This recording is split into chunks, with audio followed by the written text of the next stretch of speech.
जय हिंद विद्यार्थियों, क्या हाल चाल? सब बढ़िया। चलते हैं आज की बेहतरीन सी क्लास की ओर। क्योंकि मैंने पिछली क्लास में आपको बेहतरीन तरीके से आपको शिव धर्म को समाप्त कराने का कार्य किया था। और शिव धर्म इतना महत्वपूर्ण था एग्जाम की दृष्टि से तथा आपके जीवन की दृष्टि से बहुत महत्वपूर्ण होने का कार्य करता है। आज हम बात करने वाले हैं प्रमुख रूप से वैष्णव धर्म के बारे में। आखिर वैष्णव धर्म होता क्या है और क्या चीज़ें रहती हैं, सभी चीज़ों को हम संक्षेप में जानने का कार्य करेंगे, जो कि आपके एग्जाम के लिए तथा आपके जीवन के लिए अति महत्वपूर्ण होने का कार्य करता है। विद्यार्थी, उससे पहले मैं बता दूं कि ये जो प्लेटफॉर्म है फ्यूचर एकेडमी XYZ का, ये भैया जी मैं बता दूं आप लोगों का है।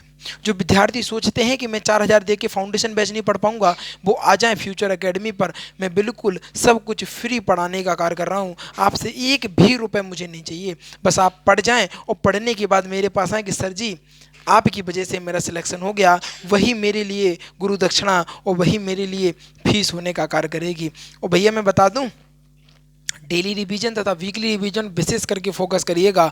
और मैं गारंटी देता हूँ 2030 के अंतिम अंतिम तक आपके पास एक बेहतरीन सी जॉब होगी। और बस चिंता मत करिएगा। चिंता देखो, जीवन में संघर्ष अगर होगा, है ना, और संघर्ष होगा तो समझिए आप सफलता की ओर आगे बढ़ रहे हैं। क्योंकि कर्म तुम्हारा कल होगा, और कर्म अगर सच्चाई है तो कर्म कहाँ निष्फल होगा। हर एक संकट का हल होगा, आज नहीं तो कल होगा। चिंता मत करना, हर एक संकट का हल होगा, आज नहीं तो कल होगा। चलते हैं आज की बेहतरीन सी क्लास की ओर। बात करेंगे वैष्णव धर्म के बारे में। तो आखिर वैष्णव धर्म होता क्या है, पहले समझिए। भागवत धर्म से ही वैष्णव धर्म का विकास हुआ है। भागवत धर्म से ही वैष्णव धर्म का विकास हुआ है। और 6ठी शताब्दी में हुआ था। ये कब हुआ था? एग्जामिनर पूछता है बताइए वैष्णव धर्म का विकास कौन सी शताब्दी में हुआ। कहना सर वैष्णव धर्म का जो विकास की बात करें ये तो कब से हुआ था। कहना सर जी 6वीं शताब्दी से हुआ था। कौन सी? कहना सर 6वीं शताब्दी से हुआ था। इसके बाद यहाँ पर देखो, इसमें भगवान विष्णु का अधिक महत्व है। भगवान विष्णु को अधिक महत्व दिया है। भैया नाम ही है वैष्णव धर्म, यानी विष्णु भगवान को बहुत महत्व दिया जाता है।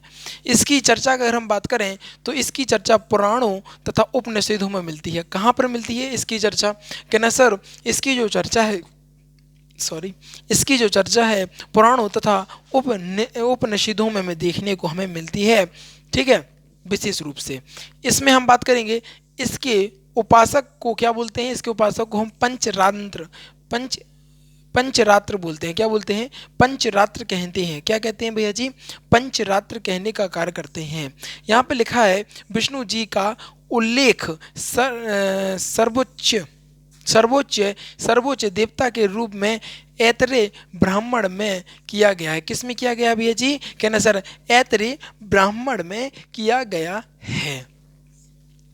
भगवान विष्णु भगवान विष्णु को अपना इष्ट देवता भगवान विष्णु को अपना इष्ट देवता मानने वाले उपासकों को क्या बोलते थे हम? वैष्णव रूप में जाना जाता था। किस रूप में जाना जाता था भैया जी? कहना सर वैष्णव रूप में जाना जाता था। जो भगवान विष्णु को मानते थे, जो उनको इष्ट देवता मानते थे, उनके उपासकों को वैष्णव रूप के रूप में जानते थे, वैष्णव रूप में जाना जाता था। अब मैं आपको बता दूं, यहाँ पर थोड़ी चीज़ मुझे क्लियर नहीं है, आप लोग बताइएगा। कुछ लोग इस प्रकार का तिलक लगाते हैं और कुछ लोग मैं बता दूं इस प्रकार का तिलक लगाते हैं। दोनों में से आप देख लीजिएगा, इस प्रकार का तिलक यहाँ पे भी थोड़ा सा ये इन दोनों में से आप देखना कौन सा वैष्णव धर्म का तिलक है। जो वैष्णव धर्म को मानते हैं ना, वो है तिलक लगाने का कार्य करते हैं। तो विद्यार्थियों आप लोग मुझे बताइएगा कि कौन सा चिन्ह है वह वैष्णव धर्म से संबंधित है ना। ये मैंने देखा है, तो आप लोग बताइएगा दोनों में से कौन सा जो चिन्ह होता है वो वैष्णव धर्म से संबंधित होता है। अगर बात करें हम मत्स्य पुराण में, तो मत्स्य पुराण में भगवान विष्णु के 10 अवतारों की चर्चा है भैया जी। प्रमुख रूप से यहाँ पर समझिएगा, अगर हम बात करें मत्स्य पुराण की, तो मत्स्य पुराण में भगवान विष्णु के 10 अवतारों की चर्चा हमें देखने को मिलती है। कितने भैया जी? जल्दी से बताओ, कितने अवतारों की चर्चा हमें देखने को मिलती है? कितने? हाँ भैया, 10 अवतारों की चर्चा हमें देखने को मिलती है। मत्स्य पुराण में भगवान विष्णु के 10 अवतारों की चर्चा हमें देखने को मिलती है। अगर हम प्रमुख रूप से 10 अवतार की बात करें तो पहला देखो मत्स्य, दूसरा कुर्मा, तीसरा बराह, नरसिंह, वामन, परशुराम, राम, बलराम, बुद्ध तथा कलिक। ये 10 अवतार प्रमुख रूप से मत्स्य पुराण में चर्चा करी गई है, जो कि एग्जाम में बहुत बार पूछा जाता है। इसके बाद बात करेंगे हम परशुराम, कृष्ण, बौद्ध, विष्णु जी के प्रमुख अवतार थे। कौन कौन से थे बताइए। विष्णु जी के प्रमुख अवतारों की बात करें तो कहना सर परशुराम हो गया, परशुराम जी हो गए, कृष्ण जी हो गए, बौद्ध जी हो गए। तीनों तीनों कौन थे प्रमुख अवतार थे। किसके अवतार थे प्रमुख। कहना सर यह जो ये विष्णु जी के प्रमुख अवतार थे। इसके बाद बात करेंगे विष्णु जी के अवतारों में सर्वाधिक लोकप्रिय 12 अवतार में 12 अवतार हैं। लोकप्रिय कितने अवतार हैं 12 हैं, जिसका प्रथम उल्लेख हमें ऋग्वेद में देखने को मिलता है। कौन से वेद में मिलता है भैया जी। कहना सर जी वह ऋग्वेद में हमें देखने को मिलता है। बात करें हम वायु पुराण में तो वायु पुराण में कृष्ण सहित वैष्णव वीरों का भी उल्लेख हमें देखने को मिलता है, जो कि प्रमुख है। इसके अलावा याद रखिएगा ये बहुत महत्वपूर्ण चैप्टर हो जाता है। क्या हो जाता है भैया जी, बहुत महत्वपूर्ण चैप्टर हो जाता है। इसको एक बार और रिवीजन कर लेते हैं। बात करें हम भागवत धर्म में, भागवत धर्म से ही वैष्णव धर्म का विकास तथा 6वीं शताब्दी में हुआ था। अगर बात करें वैष्णव धर्म की तो यह 6वीं शताब्दी में हुआ था। इसके बाद हम बात करेंगे इसमें भगवान विष्णु का अधिक महत्व है। देखो जिस भी धर्म की बात होगी, वैष्णव धर्म की बात है तो विष्णु जी का तो अधिक महत्व होगा ही होगा। इसकी चर्चा पुराणों तथा उपनिषदों में हमें देखने को मिलती है। इसका यहाँ पे पढ़ा हमने इन किसके इसके इसके उपासकों को क्या कहते हैं। इसके उपासकों को कहना सर जी इनके उपासकों को हम पंचरात्र कहते हैं। क्या कहते हैं पंचरात्र कहते हैं। विष्णु जी का उल्लेख सर्वोच्च देवता के रूप में ऐतरेय ब्राह्मण में किया था। ऐतरेय ब्राह्मण एक ग्रंथ है। अब ऐतरेय ब्राह्मण में देखने को किया गया, ऐतरेय ब्राह्मण में किया गया है प्रमुख रूप से। बात करें एक बार फिर से समझिए, विष्णु जी का उल्लेख सर्वोच्च देवता के रूप में ऐतरेय ब्राह्मण में किया गया है। यहाँ पर देखेंगे अगला, भगवान विष्णु को अपना इष्ट देवता मानने वाले उपासकों को वैष्णव धर्म के रूप में जाना जाता है। कौन से धर्म के रूप में। अगर हम बात करें विष्णु जी को अपना इष्ट देवता मानता है तो उनको उनके उपासकों को वैष्णव रूप में माना जाता है, रूप में जाना जाता है।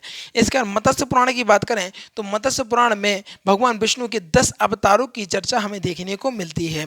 पहला मत्स्य, कुर्म, बराह, नरसिंह, वामन, परशुराम, राम, बलराम, बुद्ध तथा कलिक। ये 10 प्रमुख अवतार रहे। परशुराम, कृष्ण तथा बौद्ध विष्णु जी के क्या हैं प्रमुख अवतार हैं। भैया जी क्या हैं विष्णु जी के प्रमुख अवतार हैं।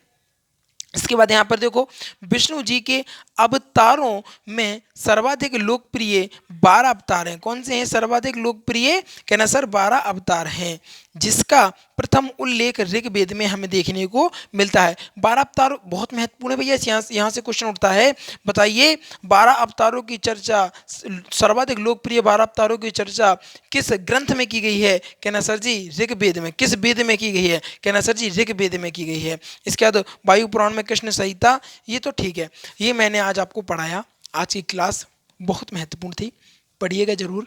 और मैं बता रहा हूँ एंजॉय के साथ पढ़ेंगे तो कहीं ना कहीं चीज़ें बहुत बेहतरीन रहेंगी, ठीक है ना।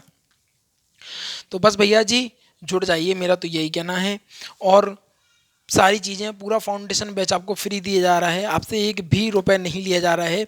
बस भैया जी इसके बदले में मैं चाहता हूँ कि आप लोग थोड़ा सा चैनल का सपोर्ट करें। गुरु दक्षिणा के तौर पर वीडियो को लाइक और चैनल को सब्सक्राइब कर दिया करें, ठीक है ना। और लाइक शेयर सब्सक्राइब कर दिया करें। और इसका भैया आपके पास एक भी इसका भी पैसा नहीं लगता, सब कुछ फ्री है आपके लिए। तो ध्यान रखिएगा, जो विद्यार्थी नए हैं वो जल्दी से वीडियो को लाइक कर देंगे, चैनल को सब्सक्राइब कर लेंगे और शेयर करके आएंगे अपने यार दोस्तों और चाहने वालों के साथ, क्योंकि आज की जो वीडियो थी कहीं ना कहीं बेहतरीन, गजब और लाजवाब होने का कार्य कर रही थी। इन्हीं चंद शब्दों के साथ विदा लेना चाहूँगा। जीवन में आनंदित रहिएगा और आगे बढ़ते रहिएगा। Thanks for watching. और इसका स्क्रीनशॉट ले लीजिएगा।